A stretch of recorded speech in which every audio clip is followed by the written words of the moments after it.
సందర్భంగా మీకు శుభాకాంక్షలు తెలుపుతున్నాను సార్. మీ అబ్బాయి జూనియర్ ఎన్టీఆర్ నాతోనే ఉన్నాడు. నన్ను క్షమించాలి.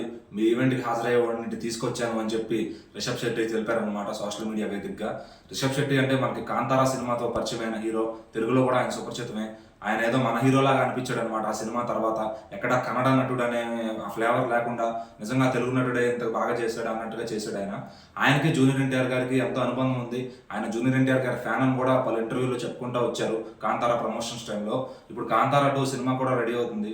అయితే జూనియర్ ఎన్టీఆర్ గారు హరికృష్ణ బర్త్‌డే సందర్భంగా సెప్టెంబర్ 2వ తారీఖు పురస్కరించుకుని ఆ లోపు వాళ్ళ తండ్రికి గిఫ్ట్ ఇవ్వాలని చెప్పి కుందాపురాలో ఉన్న కృష్ణామాత గుడికైతే ఆయన తీసుకెళ్లారు. సో అక్కడికి వెళ్ళిన తర్వాత రిషబ్ శెట్టి వాళ్ళని రిసీవ్ చేసుకుని ఎన్టీఆర్ తల్లి కాళ్ళ మీద పడి నమస్తే అమ్మ రండి అని చెప్పి వాళ్ళని తీసుకెళ్లి ఆ గుడి ప్రయాణం అంతా చూపించి అక్కడ ఏర్పాట్లు ఘనంగా చేశారనమాట. సో ఈ సందర్భంగా అలాగే రిషబ్ శెట్టి గారు చెప్పడం వచ్చి, బాలా సార్ మీకు 50 ఏళ్ళు పూర్తి చేసుకున్నందుకు నేను శుభాకాంక్షలు తెలుపుతున్నాను. మీ అబ్బాయి జూనియర్ ఎన్టీఆర్ నాతోనే ఉన్నాడు. సో మీరు అక్కడ మీ ఈవెంట్ మిస్ కొట్టినందుకు క్షమించండి. యాక్చువల్‌గా అక్కడ ఉంటే నేను కూడా వచ్చేవాడిని. కానీ ఈ సందర్భంగా ఇటు రావాల్సి వచ్చింది.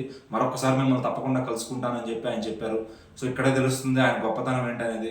చెప్పాల్సిన అవసరం కూడా లేకపోయినా తెలిపారంటే ఫ్యాన్స్‌లో ఎటువంటి మనస్పర్ధలు రాకూడదనే ఆయన చెప్పినట్టుగా మనం అనుకోవచ్చు. సో మరి రిషబ్ శెట్టి గారికి ఉన్న ఆ టైమింగ్‌కి నిజంగా హ్యాట్స్ ఆఫ్ అని చెప్పాలి.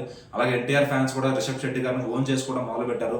మా హీరోతో ఒక సినిమా తీయన్నా అని చెప్పి ఇప్పటి నుంచి అడుగుతున్నారు. మరి ఆయన డైరెక్షన్‌లో జూనియర్ ఎన్టీఆర్ గారి సినిమా వస్తదో లేదో అయితే మనం చూడాలి. ఏదైనా ఒకసారి బాలయ్య గారిని రిషబ్ శెట్టి గారు కలిస్తే చూడాలని అలా ఫ్యాన్స్ అందరూ కూడా కోరుకుంటున్నారు. మరి చూద్దాం వీళ్ళందరూ ఎప్పుడు కలుస్తారో, ఏ స్టేజ్ మీద కలుస్తారో.